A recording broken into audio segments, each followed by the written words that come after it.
राज्याची जीवनवाहिनी मानल्या जाणाऱ्या एसटी महामंडळाला बळकटी देण्यासाठी राज्य सरकारने मोठा निर्णय घेतला आहे. राज्य मार्ग परिवहन महामंडळात तब्बल 17,742 पदांची मेगा भरती केली जाणार असल्याची घोषणा परिवहन मंत्री प्रताप सरनाईक यांनी केली आहे. या भरतीमध्ये सध्या कार्यरत असलेल्या कंत्राटी कर्मचाऱ्यांना प्राधान्य देण्यात येणार असल्याचेही त्यांनी स्पष्ट केले. आमदार श्रीकांत भारतीय यांनी विधिमंडळात विचारलेल्या प्रश्नाला उत्तर देताना सरनाईक यांनी ही माहिती दिली. एसटी महामंडळात सध्या चालक आणि वाहकांची मोठ्या प्रमाणात कमतरता असल्यामुळे ही भरती करण्याचा प्रस्ताव तयार करण्यात आला आहे. संबंधित प्रस्ताव वित्त विभागाकडे मंजुरीसाठी पाठवण्यात आला असून मंजुरी मिळताच भरती प्रक्रिया तातडीने सुरू करण्यात येईल असेही त्यांनी सांगितले. सध्या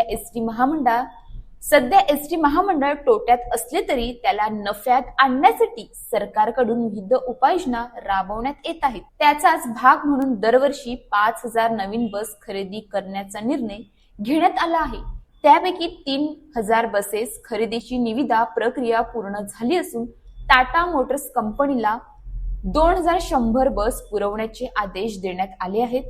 गाड्यांची संख्या वाढत असल्यामुळे त्यानुसार कर्मचाऱ्यांची संख्या वाढवणे आवश्यक असल्याचे सरकारने स्पष्ट केले आहे.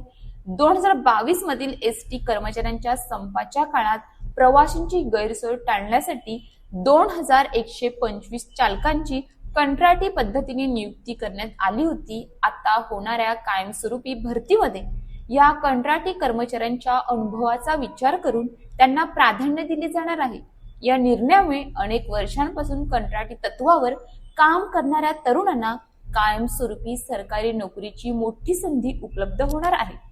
अशाच ताज्या बातम्यांसाठी आमच्या न्यूज पोलीस रिपोर्टर चॅनलला लगेच सबस्क्राईब करा आणि बेल आयकॉन दाबायला विसरू नका.